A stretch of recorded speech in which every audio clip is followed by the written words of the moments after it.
Hello everyone, talent with Sharma Shivika में मैं अपने सभी व्यूअर्स का बहुत सारा वेलकम करती हूँ। आई होप आप सब लोग बहुत अच्छे होंगे, अपनी वाइब्रेशंस को रेज कर रहे होंगे, सभी का अच्छा सोच रहे होंगे और अपने साथ भी सब कुछ अच्छा कर रहे होंगे, क्रिएट कर रहे होंगे, मैनिफेस्ट कर रहे होंगे। सो गाइज, रीडिंग का टॉपिक होने वाला है आपके रिश्ते का पास्ट, प्रेजेंट एंड फ्यूचर क्या है। पास्ट और प्रेजेंट से आपको सिचुएशंस का आइडिया लग जाएगा, एनर्जीज से पता चल जाएगा, और फ्यूचर से भी आपको क्लैरिटी मिल जाएगी जब आपके साथ वो चीजें आने वाले टाइम में होंगी। ठीक है, जनरल कलेक्टिव टाइमलेस रीडिंग है। जब भी आपके सामने पॉपअप होकर आएगी आपको इससे गाइडेंस जरूर मिलेगी। ठीक है, क्योंकि डिवाइन की गाइडेंस में ही ये आपके सामने भी आती है। इस डेक को मैं करूंगी 3 पार्ट्स में डिवाइड। ये है आपके रिलेशनशिप का फ्यूचर, ये है प्रेजेंट एंड ये है पास्ट। ठीक है, शुरू करते हैं आपके रिलेशनशिप के पास्ट से। निकालेंगे कुछ कार्ड्स।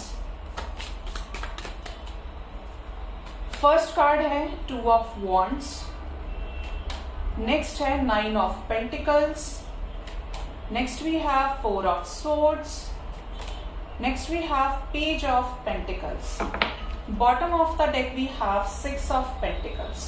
Okay, ऐसा लग रहा है कि जब आप लोगों का रिलेशनशिप स्टार्ट हुआ था, नो मैटर व्हाट, आप इस पर्सन के साथ मैरिड हैं या रिलेशनशिप में है, कोई भी सिचुएशन रही है आप लोगों के रिलेशनशिप में, तो उसका रीजन था स्टेबिलिटी, एक स्टेबल कमिटमेंट कि तुम अपने तरफ से करके चलना, मैं अपनी तरफ से करके चलूंगी या चलूंगा।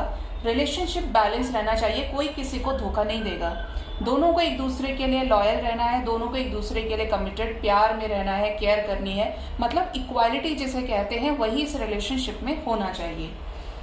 आप लोगों के रिलेशनशिप में ऐसा लग रहा है कि जैसे चीजें जो स्टार्ट हुई थी इनिशियल स्टेज में, वो ऐसी नहीं थी कि आप दोनों एक दूसरे से अलग हो जाएंगे। बहुत ज्यादा अच्छा सब था आपके कनेक्शन में, मतलब आप इस पर्सन के विश फुलफिलमेंट थे और ये पर्सन आपके विश फुलफिलमेंट थे। वैसा ही प्यार, वो वैसा ही लव, वैसी ही केयर। अगर आपने ये कहा कि किसी और की तरफ ना देखे तो वो पर्सन ने देखा ही नहीं है, या उस पर्सन ने, आपके पार्टनर ने ये एक्सपेक्ट किया आपसे कि आप इनके लिए लॉयल रहें, इनके लिए कमिटेड रहें। इन्होंने जैसा आपको बोला आपने वैसा ही किया, तो आपने भी किया है। आप दोनों का कनेक्शन स्टार्टिंग फेज में 2 महीने 2 साल तक अच्छा रहा है। जब भी आप इस कनेक्शन में आए, वो स्टार्टिंग का पीरियड कमाल का पीरियड था जहां पर एनर्जी बैलेंस थी। आप दोनों ने एक दूसरे का, अगर आपने ये डिसाइड किया कि आपको वहां मिलना है, तो आप दोनों ने एक दूसरे का इंतजार भी किया, क्योंकि नई शुरुआत रही है कनेक्शन में, तो सब अच्छा ही लगता है। बट मेन चीज यहाँ पर एक दूसरे से बहुत ज्यादा एक्सपेक्टेशंस को लेकर चीजें खराब हुई होंगी, ऐसा मुझे यहाँ पर एनर्जीज मिल रही है। पेज ऑफ पेंटिकल्स की एनर्जी है। हो सकता है कुछ टाइम के बाद ये प्रेशर आ गया हो कि अगर तुम्हारा करियर अच्छा नहीं है, तुम्हारी लाइफ में ये चीजें चलती रहेंगी, तो मैं तुम्हारे साथ नहीं रहूंगा या नहीं रहूंगी, ऐसे नहीं चलेगा, मेरे पेरेंट्स कभी नहीं मानेंगे। ये उनके लिए जिनका रिलेशनशिप है। अगर मैरिड लाइफ भी है तो आपने या आपके पार्टनर ने आपसे बहुत कुछ एक्सपेक्ट किया है, जो एक ही पर्सन के अंदर हो भी सकता है और नहीं हो सकता, क्योंकि कोई भी यहाँ पर परफेक्ट नहीं होता है। वही एक्सपेक्टेशंस के चलते हो सकता है कुछ टाइम तक चीजों को बैलेंस किया हो, चीजों से लड़ने की कोशिश की हो कि आज नहीं तो कल सिचुएशंस बैलेंस हो जाएंगी, ये सुधर जाएगा या सुधर जाएगी, बट नहीं हुआ। और लास्ट में क्या हो गया, आप लोगों का ब्रेकअप हो गया। यहाँ पर एक्सपेक्टेशंस को लेकर एनर्जी स्ट्रांग है, लविंग एनर्जी नहीं है। यहाँ पे उम्मीद बहुत ज्यादा की है कि मैं अच्छा हूं तो ये भी अच्छा ही होगा, ये अच्छी ही होगी। ठीक है, बात करते हैं आपके रिलेशनशिप की प्रेजेंट सिचुएशन की। आपका रिलेशनशिप प्रेजेंट में क्या सिचुएशंस को फेस कर रहा है, क्या प्रॉब्लम्स हैं। फर्स्ट कार्ड है एस ऑफ वॉन्ड्स, एक न्यू बिगिनिंग से रिलेटेड दिक्कत चल रही है। नेक्स्ट है 3 ऑफ कप्स, नेक्स्ट है 9 of cups and the last 7 of pentacles. Bottom से है हमारे पास queen of cups. Current energy present situation में ये निकल के आ रही है चीजें कि आप न्यू बिगिनिंग का इंतजार कर रहे हैं। आपको ऐसा लगता है कि ऐसा हो ही नहीं सकता कि वो मुझसे प्यार नहीं करता है, वो उससे मुझसे कोई मतलब नहीं है। मुझे तो ऐसा लगता है कि मुझसे बहुत प्यार करता है या क्या करती है, क्योंकि मैंने उसकी आंखों में वो प्यार देखा है। आप बहुत ज्यादा होपफुल है, आपको ऐसा लग रहा है कि मैंने जो भी इस रिश्ते में एफर्ट्स लगाए हैं, जो खाद पानी इस रिश्ते में जरूरी है, मैंने अपनी तरफ से आत्मा से इस रिलेशनशिप में किया है, तो मेरा यूनियन होने से कोई रोक नहीं सकता, जरूर होगा। मेरे पार्टनर से ही मेरी शादी होगी, मेरे पार्टनर के साथ ही मेरा यूनियन होगा। आप अगर अच्छा कमा भी रहे हैं, आपके पास हर चीज का सेटलमेंट है, तो भी आप बिल्कुल भी खुश नहीं है अपने पार्टनर के बिना। क्यों खुश नहीं है? क्योंकि आप कंप्लीशन फील करते हैं इन्हीं के साथ, और यही चीज नहीं हो रही है। आप सप्रेस कर रहे हैं अपने इमोशंस को, अंदर ही अंदर आपको लग रहा है उसको कॉल मैसेज आ गया, इसको आ गया, देखो सब दुनिया में सब खुश है, मैं ही परेशान हूँ। तो आप सप्रेस कर रहे हैं इमोशंस को। हो सकता है सबके सामने बहुत अच्छा बिहेव कर रहे हो, लेकिन अंदर ही अंदर आप कुड़ रहे हैं। ठीक है, ये एनर्जी मुझे गेट हो रही है, क्योंकि आप एक एक्शन का वेट कर रहे हैं। आपको लग रहा है आपके पार्टनर गाजे बाजे के साथ आपके पास आए और फाइनली आपको बोले कि चलो एक नई शुरुआत करते हैं, पुरानी चीजों को भुलाते हैं, मेरी लाइफ से ये प्रॉब्लम्स खत्म हो चुकी हैं और अब हम एक न्यू बिगिनिंग करेंगे। आपकी फैमिली हो, आपके बच्चे हो, मतलब पूरी तरीके से आप ये चीजें सोच के चल रहे हैं, और नहीं हो रही है तो परेशान हो रहे हैं, बहुत ज्यादा ब्रोकन एनर्जी में आ जाते हैं, बहुत ज्यादा कंफ्यूजन में आप आ जाते हैं। ये एनर्जी निकल के आ रही है। अब देखते हैं आपके रिलेशनशिप के फ्यूचर में क्या एनर्जीज हैं।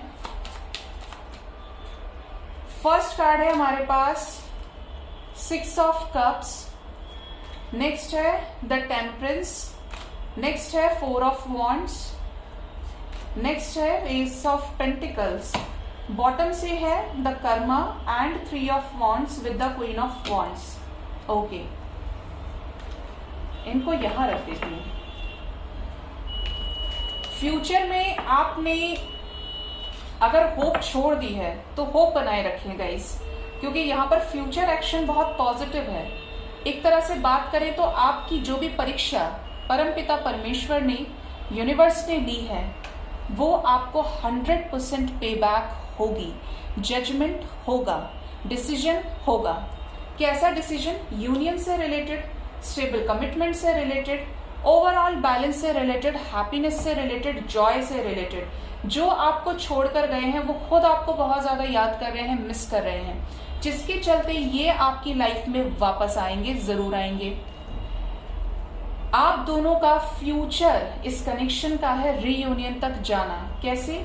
शादी के रूप में, कमिटमेंट के रूप में, एक स्टेबिलिटी के रूप में, जहां पर आप दोनों मिले और कुछ बड़ा हायर पर्पस सर्व करें। आप दोनों के रिलेशनशिप में बैलेंस भी होगा, चीजें सही भी होंगी, एक म्यूचुअल अंडरस्टैंडिंग फिर से क्रिएट होगी। क्यों होगी?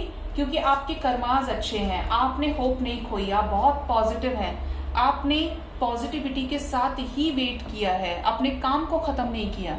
ठीक है, तो यहाँ पर फ्यूचर की एनर्जी कार्ड देखकर भी आपको समझ में आ गया होगा कि बहुत पॉजिटिव निकल कर आई है पास्ट और प्रेजेंट की एनर्जीज के कंपैरिजन में। यहाँ पर कुछ लोग ऐसे डेफिनेटली हैं जिनको उनके अच्छे कर्मास पे बैक होने वाले हैं। अगर 2-3 साल से बहुत ही ज्यादा परेशान है, बट बहुत ज्यादा पॉजिटिव रहे हैं इस मुश्किल समय में भी, तो खुश हो जाइए, पॉजिटिव रहिए। कोई भी चीज नेगेटिव होकर आपको नहीं मिल सकती। सो गाइज, ये थी आपके रिलेशनशिप का पास्ट, प्रेजेंट एंड फ्यूचर। ये था आपके रिलेशनशिप का past, present and future. Hope reading से आपको गाइडेंस मिली होगी। अपना बहुत ज्यादा ख्याल रखिए। Thank you so much, bye bye, take care.